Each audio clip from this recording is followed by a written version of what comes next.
Oh, hello everyone, and welcome here to the Daily Quest episode number 44. My name is Solid Jake, and today is Friday, which means we're educasting some video games. Now, it's not actually Li-Ming week because she's only on the PTR and she hasn't technically launched, but we're still doing a Li-Ming episode where we're going to do a couple Li-Ming replays submitted here by you wonderful people. Li-Ming, in her first week, I think pretty much everybody's agreeing that she is a very, very strong hero. Almost like we had Coffin Luck on Town Hall Heroes this week, and he said Li-Ming is so good that it seems like all of the meh that of every other hero that's released over the last 3 months has been funneled into one hero. They've been saving all the good stuff for Li-Ming, and that's just kind of how good she is. You know, I thought we had more Li-Ming replays, and I just pulled up my email, and we actually only have one. You guys failed me this week. You guys failed me. We've got a single Li-Ming replay, unless I'm missing something. That's disappointing. I know she's new, and I know I didn't plug it all that well, but that is the worst. That is the worst thing I've ever seen, and I'm very disappointed. I didn't check my email before. You're right, I didn't. I actually didn't, because I'm actually a terrible person. Because I've been focusing so much on this beautiful new guide section over on the website. Now, I think I showed the website off a little bit yesterday. Queue times are really bad in the PTR, that is true. I showed this off a little bit on the website, or on the show yesterday, my new website. This is the guide section, which is in its beta stages. I am bad at multitasking. It's in the beta stages, but it is functional. Now, there's a good number of builds here. There's a lot of refinement to do in terms of like the way everything's displayed and then the information that exists. And right now, it's literally just a one-stop location for builds in this game. If you're in Twitch, you just type /guide or guides or !builds, and it will give you a link to this URL, or it's just solidjakegg.com/guides. Eventually, you will be able to click on an individual hero and then go to a page where there will be a full breakdown of that hero, a list of guides, and then the daily quest episode for that hero. So eventually that functionality for a specific hero and a more in-depth guide will exist. It's just going to take me a little while to do all of that. And a big shout out to Asheza and Project X Run for the help they've already given me so far with all of this.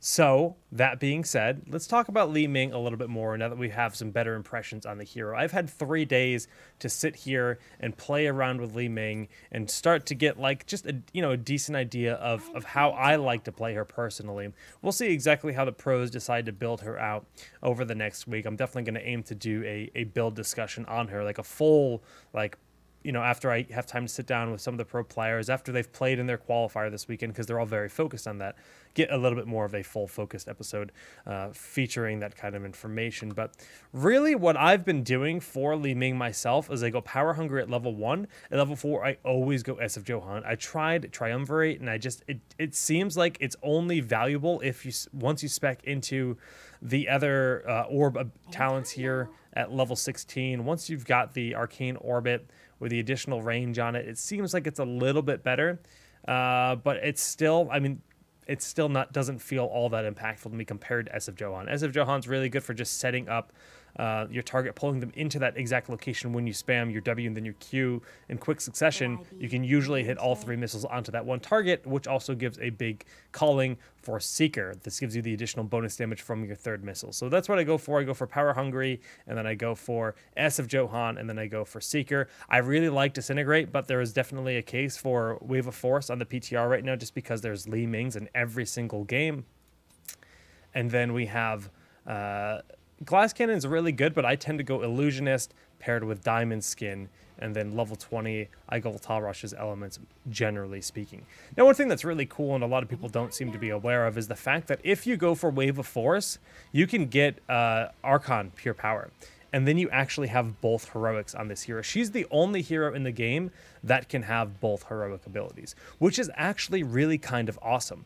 Now, basically the way it works is you have Wave of Force, and this is a 20-second cooldown, standard.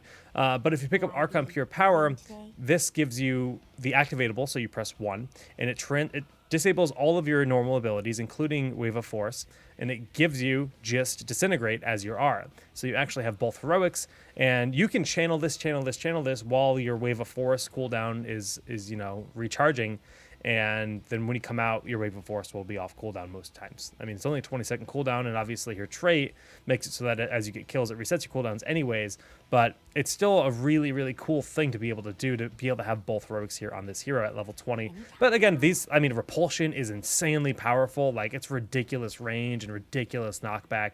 It's like, it's really hard to pass that up even. Tall Rush's Elements is just really fun. I love this mechanic. It's kind of just like a combo style there for this hero in general. And then I really haven't appreciated this as much as I think it should be. I think Temporal Flux is actually probably a very good level 20 talent for her. But I think it's something that's going to benefit more from, actual organized play, because this is, again, it makes her very snowbally when you do get those big disintegrates and you're able to just continuously cast them one after another and do a butt ton of damage to your enemies. Okay, so we're going to load up this first replay in just one moment. D the Hunter, thank you for the replay. Everyone else, you failed me miserably. But I still love you. Anytime now. Anytime. She is so impatient. Azula! Calm down. I'm actually really pumped to get the Azula tint. As far as I'm concerned, this is Azula status.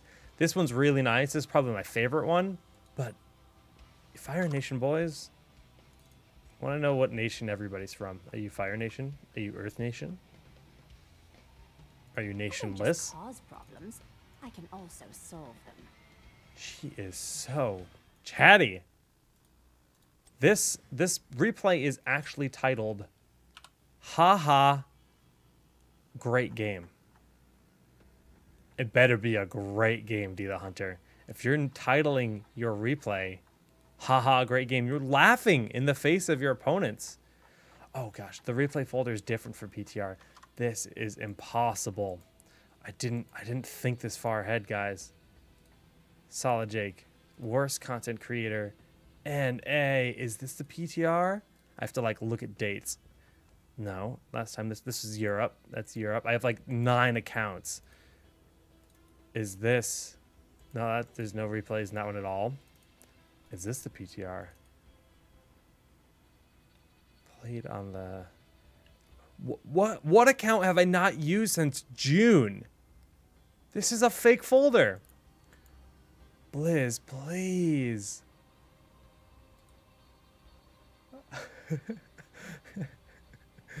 This is actually awful. Oh god, no, there's a whole nother layer of files. Okay, apparently that account hasn't been played since July. We will succeed. Nope. That's just a random dud folder. And my life is awful. There's actually a trick I can do. Now, I'm trying to find the correct folder to drop this file into, but what I can do is I can just close Heroes of the Storm and then double-click the file, and it will launch that file. It'll launch the client and bring me directly into the replay. So we're going to cheat, and we're going to do that there because I have failed. I usually do set my stuff up beforehand, but I have been way too tunnel vision working on the website, because that is priority number 1 for me this week and next week until it is up and beautiful and ready. I want it to be a resource where you can follow all the shows, Daily Quest, Town Hall Overwatch when it comes. I've never heard this song. It's so handsome. We're just gonna listen.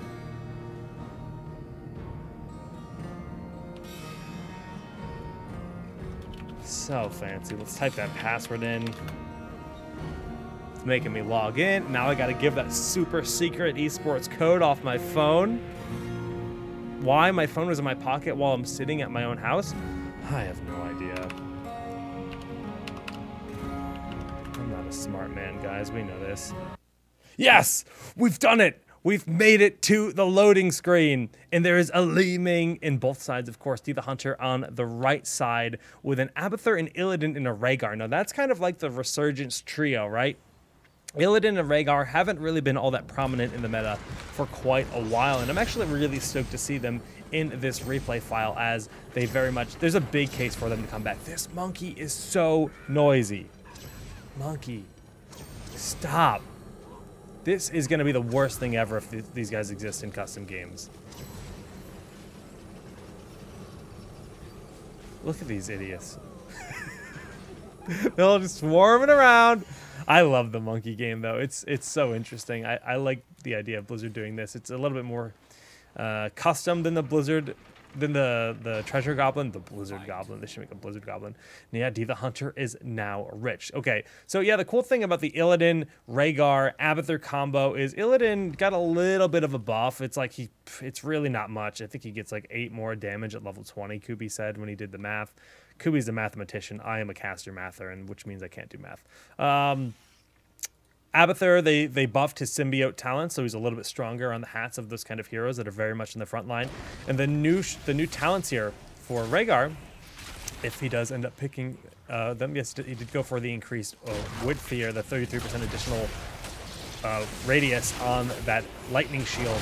Makes him very scary. Look at that chunky damage, like a new Barak. Go home. You just got bodied. And we see McLovin, we're going to call him, just kind of shredded nerds. He's got all that self-sustain. Now we have the Li-Ming brawl in the bottom. D the Hunter taking some big damage there from the orb of Rango. Thrown out. It's just like Caster Wars. One thing I really love about this hero, and I think it's going to be really good for competitive, is just how flashy she is. She's the bright colors. It's very just pleasing to the eye to see these giant orbs flying around and lasers and missiles and Sailor Moon outfits with little translucent skirts that reveal her panties if you look close enough.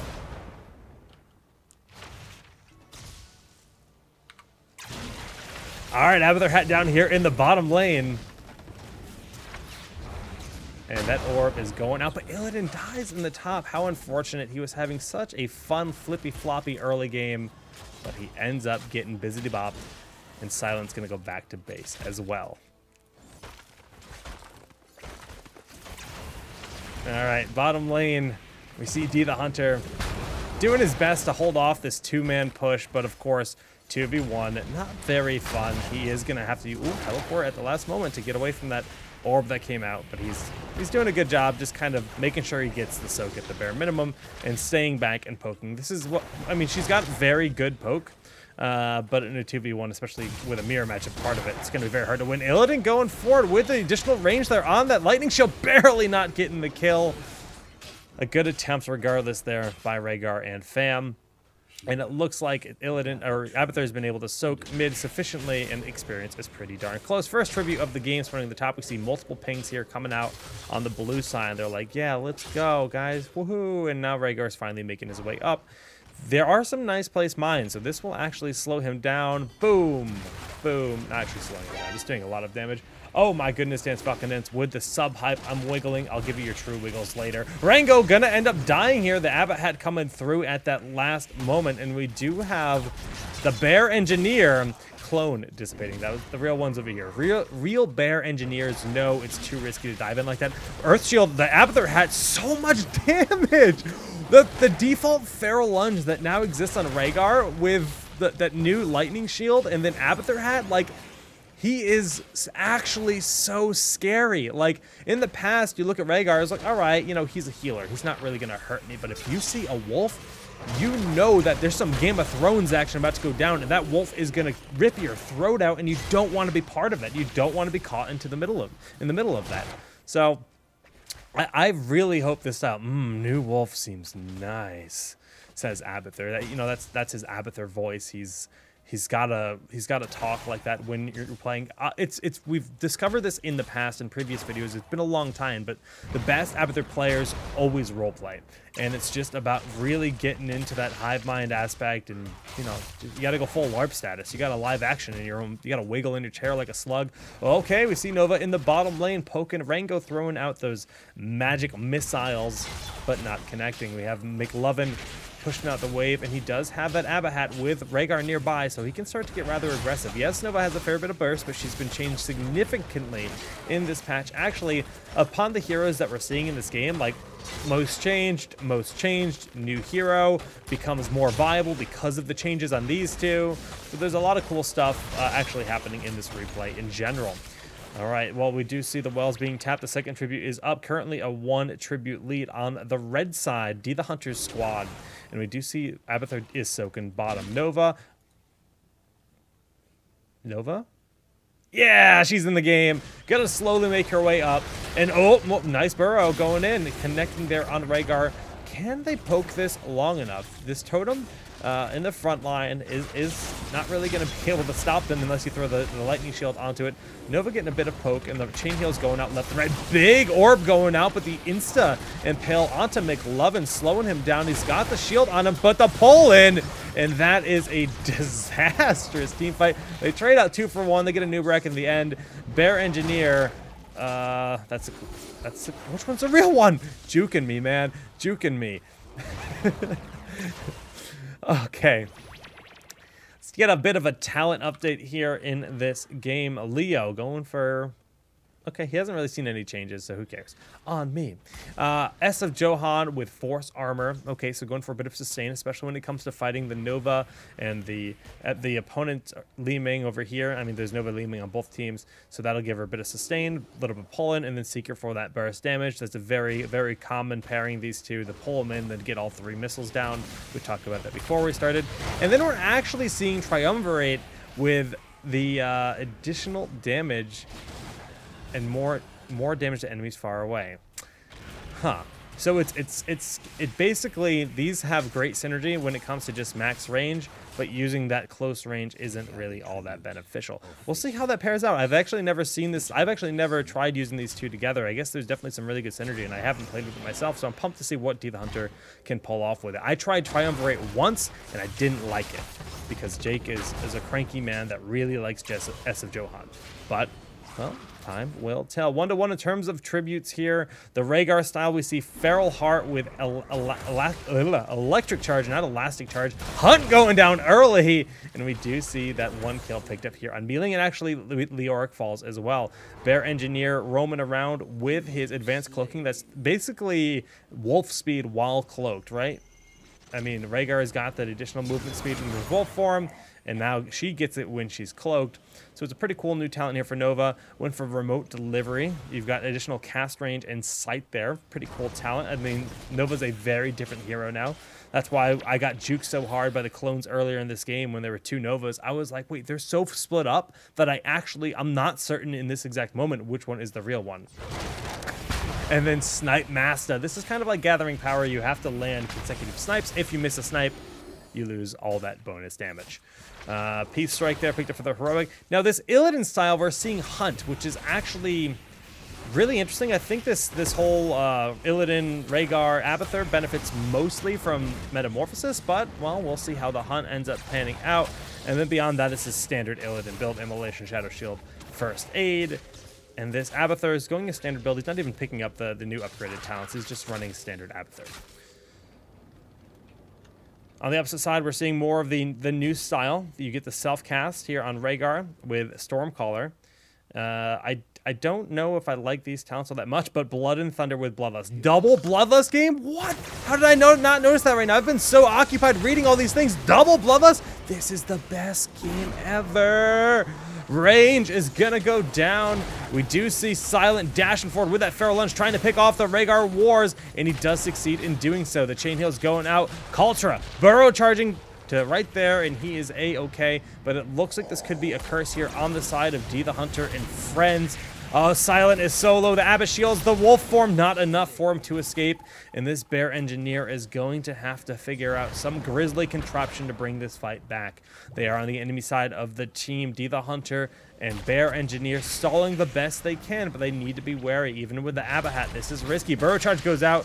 Nice juke there. And this additional range on the clone. The clone doesn't do damage unless you have lethal decoy, so I don't know why they're like stopping their channels. Oh, almost enough. Using a wave of force to try to disrupt, but a moment too late there by D the Hunter.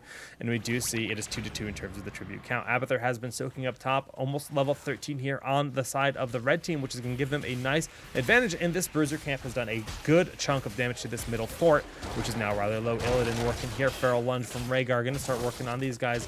And those level 13 talents will be populating in a matter of seconds. Here they come. Let's take a look. Rhaegar going for Earth Shield. Okay, the Earth Shield got a big upgrade in this patch. It used to be a flat number, which they had nerfed. The original Earth Shield was a fair bit of shielding, and then they nerfed it by half. I don't remember the exact numbers on it. But now this is literally just 50% base health. So on a hero that has, let's actually just talk about this for a moment. This is why this is another good call for Metamorphosis. Metamorphosis gives you more health, and this is based on your health pool. So we actually, in the past, in competitive Heroes of the Storm, had seen lone Illidan games where it was just Illidan as a warrior. He was the only frontliner, and they'd have Abathur Hat, and they'd have something like Rhaegar or Uther. Rhaegar was by far the more common, just because Ancestral Heal used to be far. I mean, Rhaegar used to be considered the #1 support before Divine Shield became as good as it is now. So there's a bit of a case for heroes that have larger health pools when it comes to Earth Shield, because this isn't going to benefit Nova and Li-Ming and Illidan as much as it's going to benefit a Stitches or a Diablo or a Bruiser. So this is going to pair really, really well with that charging in Diablo. And I think we'll see Rhaegar quite a bit when it comes to Bruiser compositions, because he's just going to pair so well. And plus, Bloodlust with this on Illidan in the front line, if you had meta too, like that's equally more scary. But the Hunt is kind of like a guaranteed, hey, look, Nova, you're dead. So we'll see. Hunt is actually very good against Li-Ming as well. So there is a case for it either way. Beyond that, the Nova talent, we actually are seeing explosive rounds, so it's a bit of splash damage on Nova. Pretty uncommon. But of course, this is a new hero in a lot of ways. Illusionist there for Li-Ming, just going to have the additional escape options, more mobility for the hero and safety in general, a little bit more range. Bombard Strain, and level 13 still quite a ways away on the opponent's team. Now, they did pick up the boss, which is good and great and grand, and they're trying to contest this boss up here, but there is a currently inactivated curse here and for the red team. D the Hunter blocks one of the shots, enough to save both of them. Very well done. And Bloodlust used while they're just kind of working on this boss alone. Is the Hunt available? Yes, it is. He could have used that to kill Rhaegar, but he opts to not do it. Some sloppy play by Illidan, and we do see that Rhaegar falls as well. Now, let's just kind of look at that once again. If you're going to go for Hunt, you have to realize that Hunt is also a mobility option. So one, this is really, really, really, really, really, really risky. Like, why? Why do you think it's a good idea to Bloodlust and try to two-man a boss when the enemy team is fighting your team just over here, and you see your two primary damage dealers, the two ranged assassins, are incredibly low? Like, they're weak. You should have been fighting with them. So weird. Number two, let's actually just watch this fight unfold. Look at this guy, Rhaegar. He's like basically dead. He is within the field of vision of Illidan. Let's go to Illidan vision. I lied to you. He's not in the field of vision. Let's watch his vision. Oh, Chain Heal just came out.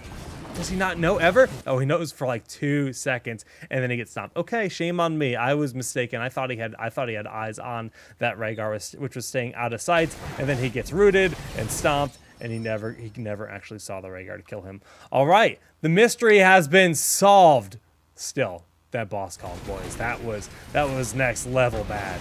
Okay, well, this could be no boss steal. This is a little bit risky. Even just Li-Ming poking, she is a Pokemon master. She throws out skill shots left and right, and Nova can do just the same. And she can cast her clone from 10 miles away. Whoa, she sees everything. All right, they see the boss being picked up. Oh, big orb going out, but the missiles weren't there to follow up. But again, this is an orb-style build here from D the Hunter. Level 16, you probably get the next orb talent, but they're still a bit away from it. He used Wave of Force early in this fight, needs to teleport away, and he will end up falling. Bear Engineer's clone is going to soak up a lot of damage, and Illidan is just like, wow. Wow. Wow, what? Wow. What a pointless death. Kind of like the boss you went for. God, I'm raging at a replay file. Illidan, don't be a jerk. You put them in the bad spot. See, the Hunter's being more mature than Jake. And he's, oh, but he wanted to make, see, he's like, yeah. He's, wow, so much more mature than Jake. And we do see these giants did push down bottom. Now, there was a boss down here. What did the boss do? Not much. Abathur plus giants, good defense, esports. We do see this aggressive camp and a big disintegrate coming through. We see Bloodlust has been cast, and the heals from Silent are sufficient. And they managed to walk away, but they do give up the mercenary camp. Now, Precision Strike used on the red side, so that was a Precision Strike, you know, just trying to defend their escape, I guess, and do some damage, but it was just a full-on retreat. They also, I thought they cast Bloodlust. It must have gotten interrupted because it's not showing as on cooldown. It must have been stopped right at that moment. Not too sure. Well, we see that Precision Strike going out. The hunt from Illidan goes forward, and they do kill one. There is the big Bloodlust going forward. McLadden in the front, going to pick up that kill on Anubarak, and he's just able to jungle gym his way back on back to stay alive. Nice juke there by Silent. Not going to be able to get that Feral Lunge onto Rango. It's far too risky to dive towards those towers. Towers do hit harder in this patch, so it is inherently riskier to actually try to dive on them. Just going to run away. Level 16 was reached, and we can see that we now have Arcane Orbit, so 25% additional range. This is going to up the damage based on the travel distance, and this is going to reduce the cooldown down to just 3 seconds if you do hit within the last 20% of the travel distance of that orb. Has to travel at least 80% of its distance. So you pair these three together, and you have a very, very powerful Pokemaster hero. I always say Pokemon. I don't know. I just can't stop it. All right, Church Crunch, whatever his name is. Peace Strike going down. He's still alive, though. Silent wants to get back in there, and Tomb working against him, but Silent just goes in too deep. So this is no Rhaegar, but Hunt going forward, and that is an insta-dead Nova. Bloodlust on the blue side, very good for Anubarak to really get the lockdown, but it looks like Nightfall falls. Illidan pops those shields and is still alive, and man, there is just so much damage from this double Li-Ming. Now, we always talk about Abathur clone targets, right? We always talk about like which Abathur clones are actually really good. And Jaina is like #1, and Illidan used to be considered really good. But I honestly think Li-Ming is probably one of the better ones. Can I see the Nova stacks? A great question. That's totes not Nova. No, I can't. Wait, what if I click her? Hold on, guys. The UI is being mean to me. Usually you can hide this little replay thing. Oh, it's different. No? I don't know why that command's not working. Usually you press Control-Shift-O and you hide this little replay thing in the bottom left corner, but it just won't do it for some reason. Strangeroonie and cheese. I don't know. Maybe the Blizzard UI has different commands now. I am unaware of those. I'll have to figure those out because I've been using OlliObs and another one called Enhanced Observer UI, which pretty much looks the same as the Blizzard UI, but it's like a pre-release of it, which had the Ollie command. So it basically was an Ollie skin, the other UI you use. So I have to relearn all the hotkeys. Anyways, going back on into it, we do see everyone is back alive. Cooldowns for heroics are all ready to roll. And we have this tribute. It is tribute point here on the side of the blue team. But that poke, I mean, we're seeing big Bloodlust being used early. Anubarak getting locked in by his allies in Tomb. Silent will fall to the... Oh, no! D the Hunter with the blocks of the Precision Strike. Absolutely beautiful. And then poking down Nova. What a beautiful fight. Crunch, crunch. He gets the MVP as worst player in the world for locking his Anubarak into an awful position. Not worst player in the world. Just that was a bit of a blunder. That's not how you want to see Entomb used. And D the Hunter gets MVP for just sickest teleport to stop those triple tap shots from going out and picking up that kill on his ally. Very well done. Now they are all enjoying the stomps as a celebration. They celebrate by standing into each and every single stomp of the boss, and Leoric doesn't care anymore. He just wants to die again. That's a new song coming out in my sweet EP, which will be launching in March of 2016. Stay tuned for that. Well, Grave Golem is going to buy them a lot of time. They can utilize this time for this boss, but with this tribute spawning, they're actually opting to go down there and contest it to deny the potential curse of their opponents and pick up a curse of their own. Probably the better option here. Nova running around on her roller skates. She's just like... I think the roller derby Nova is the only one that's going to look natural moving that quickly. She's exhausted. She's like, oh God, that was tasking. Oh, here we go. We're going back. Okay, well, Bear Engineer with the Bloodlust going forward. A lot of damage onto Silent. Is he able to live through this? Not today. Disintegrate coming through and picking up that kill. That will reset Disintegrate for the blue team. And yes, we see that Li-Ming channeling it once again. Not quite able to pick up another kill with it, but Neutron's clone does end up expiring. One member down on each side. Leoric is the king of death, but D the Hunter died again and is now gonna disintegrate into the dust. Oh God, they trample their corpse. That's just brutal. Well, the curse is active here in favor of the red team. Very low bottom keep. Abathur has this top keep completely pushed down and continuing to push in, and this middle lane. So the fact that we saw multiple members, pretty much 4 or 5 members working on a bruiser camp, when they could be pushing out these lanes, collecting experience and protecting this keep from falling, a bit of a misplay on their part for just allowing all of this damage to be dealt, because they're arriving here way later than they should have, and they're probably going to end up losing this keep because, well, they're still not really cleaning it up all that well. Oh yeah, Li-Ming's here. She's going to try to clean it up. The minions, can they do it? Not quite. It's so incredibly vulnerable. Bottom keep is down. Top keep is down. And Bear Engineer's clone is just saying, haha, I'm going to poke. All right. McLovin in the front using that dive to try to get away here. Illidan gonna be a-okay. P-Strike just going down. I hate seeing raw P-Strikes like that. I mean, you want to save that P-Strike where it's impactful and it picks up a kill when they're not expecting it. But using it to initiate is always underwhelming, and it very, very rarely ends up being beneficial at the end of the day because you can just heal through the damage. It's not that it's so much damage, it's a surprise amount of damage in a large radius that usually can just clean up a kill that otherwise would have gotten away.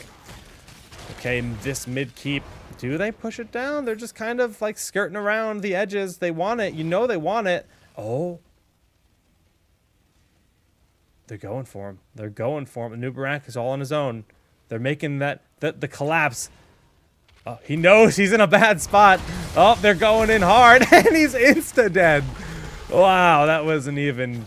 he couldn't even think before he died. And then we have the meta going in. Bloodlust being cast and Illidan chasing. No teleport available for Li-Ming. The triple tap will end up killing D the Hunter this time, but the Abbot clone is still at large for another 2 seconds or so. Does it get that final cast of the orb? No, no more orbs will go out. And Rhaegar in the front line. Fair lunge going in. Nightfall, does he fall? Big slowdown from the totem. And it's a nice pickup. Now, we don't even see Earthgrass Totem or any totem talents being picked up here, but Earthgrass Totem is so good in this patch.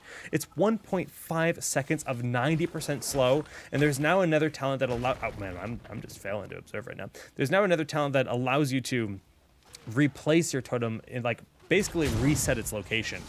So those two talents combined are going to give Rhaegar so much more control in fights if you opt to go that. And it's just some, like the new, why is that water so red? Ugh. Just gruesome. But there's just so many cool new talents on Rhaegar that will give him a lot more build diversity as far as I'm concerned. I mean, every time they do like a rework, I mean, the heroes They might not necessarily always get buffed, but they definitely become more interesting in terms of their kits. Like this Nova style and this Rhaegar style, they're both much more interesting. I think Rhaegar is a buff. Nova, I'm not so sure on, but they can always tweak the numbers later. So much damage going down onto Crunch Crunch. He cannot heal through this at all. Holy one-sided butt cheeks. That was not even close. Li-Ming, Rango also will get annihilated here. Man, this McLovin guy really knows how to go to town. McLovin shredding through these minions, got that lightning shield on him. Silent, and McLovin will push down this final keep. And we do see D the Hunter roaming around looking for something to munch on. Rocking number 1 in the damage, 59,000 with this orb build. Topping the charts for the whole game. D the Hunter is a beautiful Sailor Scout. We all know that. A noob, a rack, about to get a noob, a wrecked. Yes, there he goes. Kappa. And Rhaegar's dancing. He knows it's over. Bloodlust. And that is kind of the game. D the Hunter with the orb style. I think there's probably a fair number of builds that we'll see out of Li-Ming that will all be viable. But that was pretty cool, D. Triumvirate, it felt frustrating to me compared to SF Johan, just because of how much I like SF Johan for a little bit of control and a little bit of, like, you know, just position. You can reposition with it. You can pull people out of bad, you know, into bad places with it. But you definitely made a case in that game for Triumvirate because you were blowing up kids left and right. I'm curious as to how often you were able to get the reset with that talent and how beneficial it was. But regardless, the orb build with that additional range and additional damage at max range, I mean, it hurts. That is quite the bit of burst at the end of the explosion. So that was the one replay. It was posted in the Discord channel. Apparently, I didn't get any replays via email because Solid Jake's the worst content creator today. He's too focused on the website, and he didn't check to make sure that we had more Li-Ming replays. I guess I took it for granted. So on that note, this is a call to action, all of you, to send in replays for next week's episodes. Now, we actually are doing the Thrall Daily Quest that we were supposed to do this week, Wonky Wednesday, for Earthquake. And we do have a good number of replays. I see quite a few here already for Thrall Earthquake, but I'm still accepting them. So if you would like to send in replays using Earthquake in your games, probably one of the most underrated heroics in the entire game, please send those to solidgg@gmail.com.